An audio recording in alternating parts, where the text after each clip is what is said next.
Hi అండి, మీ GeethaRanjithKK ఛానల్కి స్వాగతం. ఈరోజు నేను మీకు ఈ వర్షాకాలంలో ఎంతో చక్కగా అందంగా పూచేటువంటి రెయిన్ లిల్లీస్ గురించి తెలియజేయబోతున్నాను అన్నమాట. ఈ రెయిన్ లిల్లీస్ ఏంటంటే మనకు చూడడానికి చాలా అందంగా కనిపిస్తాయి. అయితే వీటిని ఎలా పెంచుకోవాలి, ఎలా నాటుకుంటే ఇది గ్రోత్ బాగా పెరుగుతుంది, అలాగే దీనికి పువ్వులు బాగా పెరుగుతాయి అనే విషయం మీకు చెప్తానన్నమాట. ముఖ్యంగా ఏంటంటే దీనికి మనం సాయిల్ అనేది 30% నార్మల్ సాయిల్, అలాగే ఇంకో 30% ఇసుక, అలాగే ఒక 20% వర్మీ కంపోస్ట్, అలాగే ఒక 20% మనం కోకోపీట్. ఇది మంచిగా కలిపేసి కనుక మనము మిక్సర్ అదంతే అంటే ఈ మట్టి మిశ్రమాన్ని రెడీ చేసుకొని ఇలా దుంపను మనము తీస్తే ఏంటంటే మనకు కిందికి వేర్లు కూడా కనిపిస్తూ ఉంటాయి. ఈ విధంగా మనకి ఎక్కడైనా సరే ఇలా తెచ్చుకున్న దాన్ని మనం ఇలా ముందుగా చెప్పిన విధంగా తయారు చేసినటువంటి మట్టి మిశ్రమంలో దీన్ని పెట్టినట్లయితే కనుక మనకు ఈజీగా గ్రోత్ అవుతుంది. అలాగే పువ్వులు బాగా రావాలంటే ఏం చేయాలంటే దీనికి ఒక 4 విషయాలు చెప్తానండి.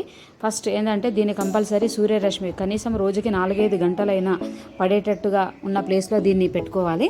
అలాగే ఇది వర్షాకాలం కాబట్టి ఎక్కడైతే వర్షం పడుతుందో ఆ ప్లేస్లో దీన్ని పెట్టుకునే విధంగా చూసుకోవాలి.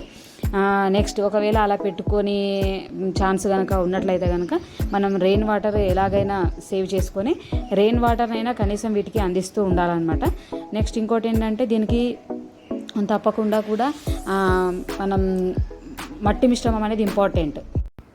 ఇలా 4 విషయాలు తప్పకుండా పాటించండి.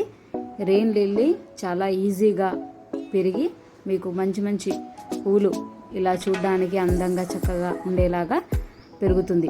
అలాగే నెక్స్ట్ దీన్ని నీడలో అయినా పెట్టుకోవచ్చు, కాకపోతే 4-5 గంటలు మాత్రం తప్పకుండా ఎండ తగిలేటట్టుగా మాత్రం చూసుకోండి.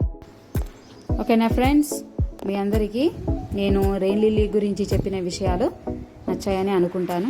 మీరు కూడా ఈ రకంగా ఇప్పుడు నేను చెప్పినటువంటి టిప్స్ పాటిస్తూ మొక్కను అందంగా మీ ఇంట్లోనే పెంచుకోండి.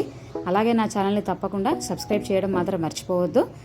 అలాగే సబ్స్క్రైబ్ చేస్తూ లైక్ చేసి షేర్ చేస్తూ కామెంట్స్ కూడా పెట్టండి ఫ్రెండ్స్. మీ అందరికీ కూడా ఈ రెయిన్ లిల్లీ సంవత్సరానికి ఒకసారే వస్తుంది కాబట్టి మనం ఇంత మంచిగా పూచే పూలను ఇంత అందంగా ఈజీగా ఈ 4 టిప్స్ పాటిస్తూ ఇంట్లోనే మనం పెంచుకునే విధంగా మీకు విషయాలన్నీ తెలియజేయడం జరిగింది. సో మీ అందరికీ నా ధన్యవాదాలు.